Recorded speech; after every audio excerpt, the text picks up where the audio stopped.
အားလုံးမင်္ဂလာပါခင်ဗျာကျွန်တော်တို့ဘေးလက္ခဏာဟောတဲ့ဦးကျော်ဆိုလင်းဖြစ်ပါတယ်ကျွန်တော်ယခုဖော်ပြမယ့်အကြောင်းအရာကမိတ်ဆွေရဲ့လက်ဖွားပြင်ကိုကြည့်ပါမိတ်ဆွေရဲ့လက်ဖွားပြင်မှာ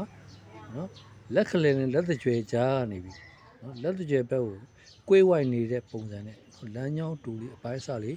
ထွက်လာပါကဒါကိုတနင်္ဂနွေလက်ဆိုအပိုင်းတူလို့ခေါ်ပါရဲ့ဗျနော်ဒီမသားပါရှိတဲ့သူကအရှိန်ဝါကြီးမားတယ်လူရှိန်နဲ့ကို့မှာသူတစ်ပါးတဲ့တာတဲ့စွမ်းဆောင်ရည်မျိုးနော်ကိုရီကိုသေးမျိုးကိုပန်ဆန်ရရှိတတ်ပါတယ်နော်သူတစ်ပါးတို့ထက်နော်ဦးစားပေးခံရတဲ့အခြေအနေမျိုးလည်းပန်ဆန်ရရှိတတ်ပါတယ်ခင်ဗျကျွန်တော်ရဲ့ဗီဒီယိုလေးကိုဒီမှာပဲနေကုန်းချို့ရပါတယ်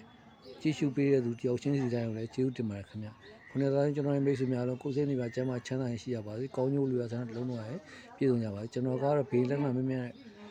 ရန်ဆက်သွယ်လိုပါကဖုန်းနံပါတ်09091690ရှိဆက်သွယ်လို့၎င်းကျွန်တော်ရဲ့ Messenger မှာဆင်းဖြစ်စီဆက်သွယ်လို့၎င်းအဘေးလက္ခဏာမျိုးများစုံစမ်းလို့ရပါခင်ဗျာကျွန်တော်တို့ဘေးလက္ခဏာဟောတဲ့ဦးကျော်ဆိုလင်းဖြစ်ပါတယ်ခင်ဗျာ